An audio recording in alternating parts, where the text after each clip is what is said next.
എല്ലാവർക്കും HU മലയാളത്തിലേക്ക് സ്വാഗതം. പരീക്ഷ എടുക്കുമ്പോൾ പേടി തോന്നാത്തവരായി ആരെങ്കിലും ഉണ്ടോ? നന്നായി പഠിച്ചാലും പരീക്ഷാ ഹാളിൽ എത്തുമ്പോൾ എല്ലാം മറന്നു പോകുന്ന അനുഭവം നിങ്ങൾക്കുണ്ടായിട്ടുണ്ടോ?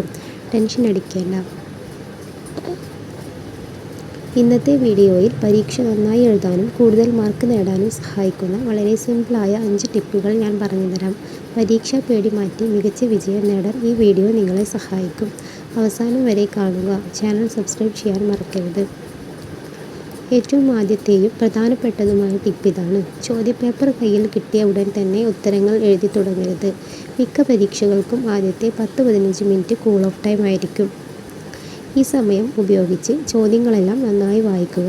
ഏത് ഭാഗത്ത് നിന്നാണ് കൂടുതൽ ചോദ്യങ്ങൾ വന്നിരിക്കുന്നത്, ഓരോ ചോദ്യത്തിനും എത്ര മാർക്കുണ്ട് എന്ന് മനസ്സിലാക്കുക.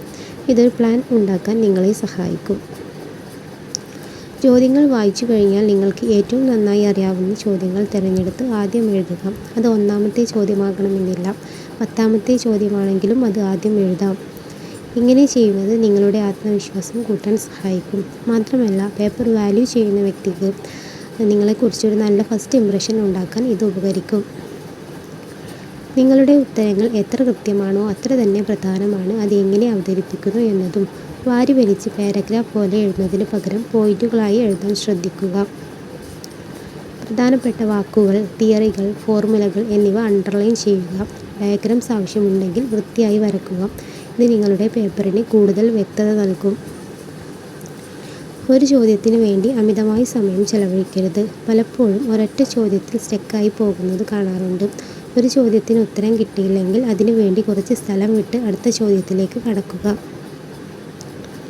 പരീക്ഷ കഴിയുന്നതിന് 10 മിനിറ്റ് മുമ്പെങ്കിലും എല്ലാം എഴുതി തീർക്കാൻ പ്ലാൻ ചെയ്യുക. ഈ സമയം നേരത്തെ വിട്ടുപോയ ചോദ്യങ്ങൾക്കോ പരിശോധനയ്ക്കോ ഉപയോഗിക്കാം. അവസാനത്തെ 10 മിനിറ്റ് വളരെ പ്രധാനമാണ്. എഴുതിയ ഉത്തരങ്ങൾ ഒന്നുകൂടി വായിക്കുക. നിങ്ങൾ എഴുതിയ ക്വസ്റ്റ്യൻ നമ്പറും ചോദ്യപേപ്പറിലെ നമ്പറും ഒന്ന് തന്നെയാണോ എന്ന് ഉറപ്പുവരുത്തുക. ഇത് ചെറിയ തെറ്റുകൾ തിരുത്താനും ആത്മവിശ്വാസത്തോടെ പേപ്പർ സബ്മിറ്റ് ചെയ്യാനും സഹായിക്കും. ഈ 5 ടിപ്പുകൾ നിങ്ങളുടെ അടുത്ത പരീക്ഷയിൽ തീർച്ചയായും പരീക്ഷിച്ചു നോക്കുക. പരീക്ഷാ ഹാളിലെ പരിഭ്രമം മാറ്റി മികച്ച മാർക്ക് നേടാൻ ഇത് സഹായിക്കും. ഈ വീഡിയോ നിങ്ങൾക്ക് ഇഷ്ടപ്പെട്ടോ? താഴെ കമൻറ്റ് ചെയ്യുക. നിങ്ങളുടെ സുഹൃത്തുക്കൾക്കും ഈ വീഡിയോ ഷെയർ ചെയ്യുക. എല്ലാവർക്കും മികച്ച വിജയം ആശംസിക്കുന്നു. Thank you for watching.